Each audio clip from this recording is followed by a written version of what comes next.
श्री कृष्ण कहते हैं कि हर आदमी के स्वभाव में भिन्नता होती है। उसकी ये भिन्नता उसे दूसरों से अलग पहचान प्रदान करती है। ऐसे में कभी कभी कुछ चीज़ों के नज़रिए को लेकर आपस में विरोधाभास की स्थिति बन जाती है। अपने साथी के ऐसे विशिष्ट गुण को पहचानने की कोशिश करें। रिश्ते ऐसे बनाओ जिसमें शब्द कम और समझ ज़्यादा हो, झगड़े कम और नज़रिया ज़्यादा हो। कोई टूटे तो उसे सजाना सीखो, कोई रूठे तो उसे मनाना सीखो। रिश्ते तो मिलते हैं नसीब से, बस उन्हें खूबसूरती से निभाना सीखो। अपना और पराया क्या है, मुझे तो बस यही पता है। जो भावनाओं को समझे वो अपना, और जो भावनाओं से परे वो पराया। प्यार इंसान से करो उसकी आदत से नहीं, रूठो उनकी बातों से मगर उनसे नहीं, भूलो उनकी गलतियों पर उन्हें नहीं, क्योंकि रिश्तों से बढ़कर कुछ भी नहीं। जो दूर रहकर भी पास हो वो अपना, और जो पास रहकर दूर हो वो पराया। 1 मिनट लगता है रिश्तों का मजाक उड़ाने में, और सारी उम्र बीत जाती है एक रिश्ते को बनाने में। मित्रता एवं रिश्तेदारी सम्मान की नहीं, भाव की भूखी होती है। बशर्ते लगाव दिल से होना चाहिए, दिमाग से नहीं।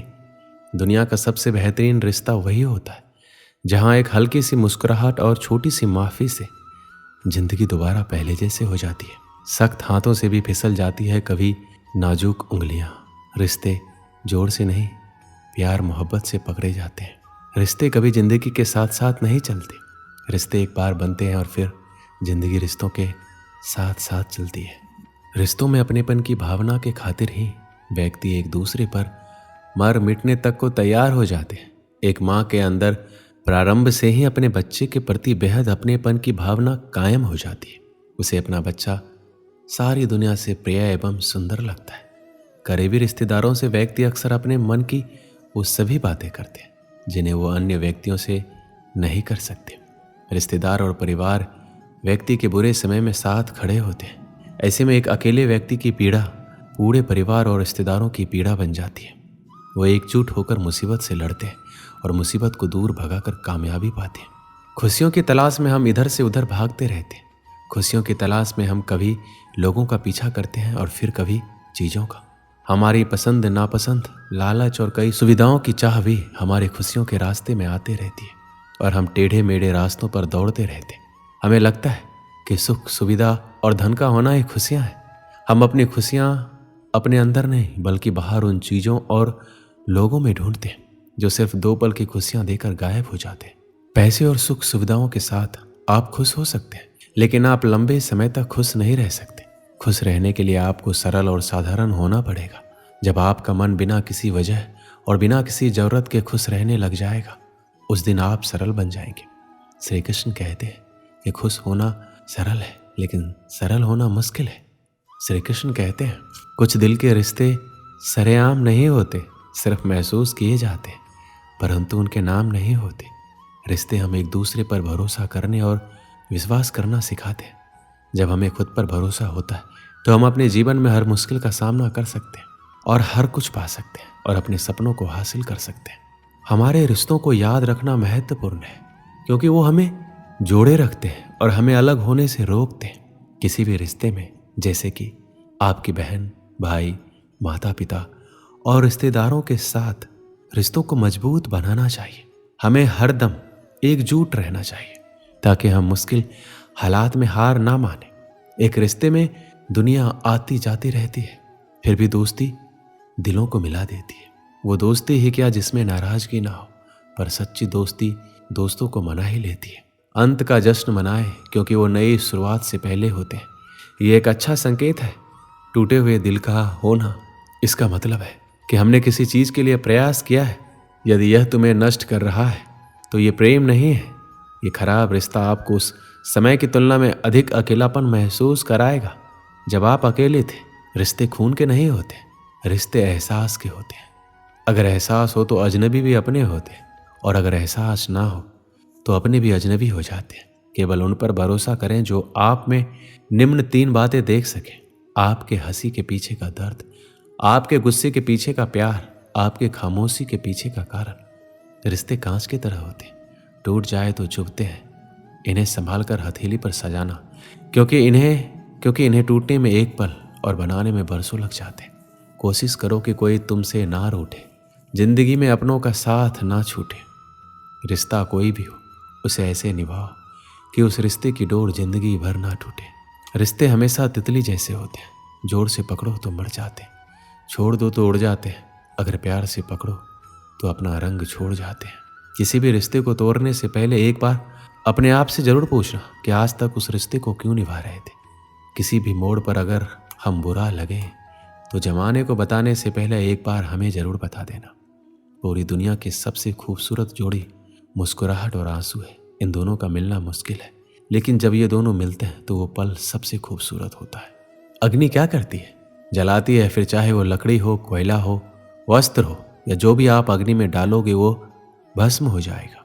किंतु सोना, यदि आप सोने को अग्नि में डालोगे तो वो कुंदन बनकर अपना अस्तित्व निखार लेता है।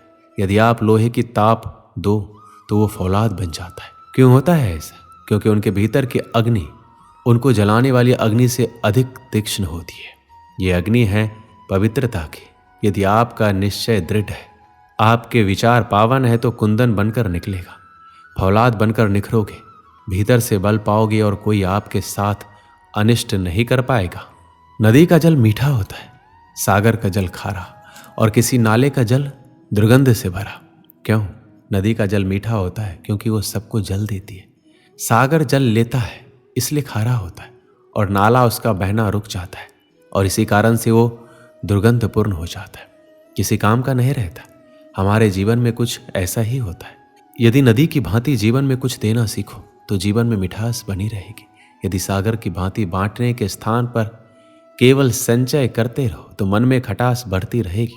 और यदि नाले की भांति बहना छोड़ दो, कर्म करना छोड़ दो तो किसी काम के नहीं रहोगे। इसलिए बिना किसी विराम के कर्म करते रहो और जो कुछ भी आपके पास है उसे बांटना सीखो। एकलव्य एक निषाद बालक था। वह धनुर्विद्या में प्रवीण होना चाहता था। इसके लिए गुरु द्रोणाचार्य से धनुर्विद्या की शिक्षा प्राप्त करना चाहता था। एक दिन वह गुरु द्रोणाचार्य के पास पहुंचा और अपना शिष्य बना लेने का निवेदन किया। गुरु द्रोण केवल क्षत्रिय राजकुमारों को ही धनुर्विद्या सिखाते थे, इसलिए उन्होंने एकलव्य को धनुर्विद्या सिखाने से मना कर दिया। एकलव्य लौट गया। गुरु द्रोण के द्वारा मना कर देने पर भी उसने धनुर्विद्या को पूरे लगन से सीखने का प्रयास किया। उसने मिट्टी से गुरु द्रोण की प्रतिमा का निर्माण किया और उसे अपना गुरु मानकर धनुर्विद्या का अभ्यास करने लगा। गुरु द्रोण पांडु पुत्र कौरव को धनुर्विद्या की शिक्षा दे रहे थे। एक दिन वो पांचों पांडवों को लेकर जंगल में गए। एक कुत्ता भी उसके साथ था। जंगल में जाकर कुत्ता भौंकते हुए एकलव्य के आश्रम में घुस गया। एकलव्य उस समय गुरु द्रोण की प्रतिमा के सामने धनुर्विद्या का अभ्यास कर रहा था। कुत्ते का भौंकना उसका ध्यान भंग करने लगा। उसने बाणों से कुत्ते का मुंह इस प्रकार बंद कर दिया कि कुत्ते को कोई चोट भी नहीं आई। कुत्ता जब गुरु द्रोण और पांडवों के पास पहुंचा तो उसको देखकर दंग रह गए। वो उसके साथ एकलव्य के आश्रम में पहुंचे और उसे गुरु द्रोण की प्रतिमा के सामने धनुर्विद्या का अभ्यास करता हुआ पाया। गुरु द्रोण ने उससे पूछा, क्या कुत्ते का मुंह बाणों द्वारा उसने ही बंद किया है? तो उसने हाथ जोड़कर सिर झुका लिया। गुरु द्रोण उसकी धनुर्विद्या से बहुत प्रभावित हुए और उससे पूछा, तुम्हारा गुरु कौन है? एकलव्य ने गुरु द्रोण का नाम लिया।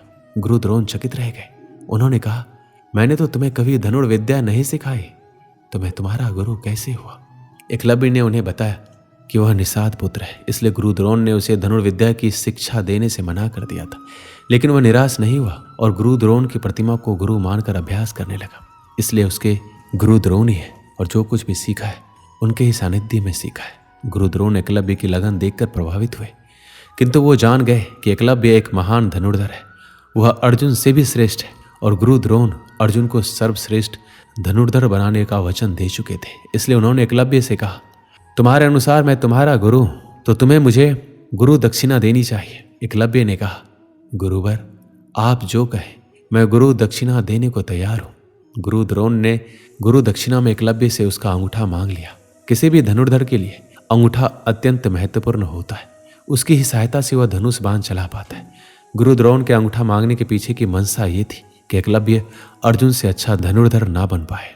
एकलव्य ने एक क्षण भी नहीं सोचा और अपना अंगूठा काटकर गुरु द्रोण को समर्पित कर दिया।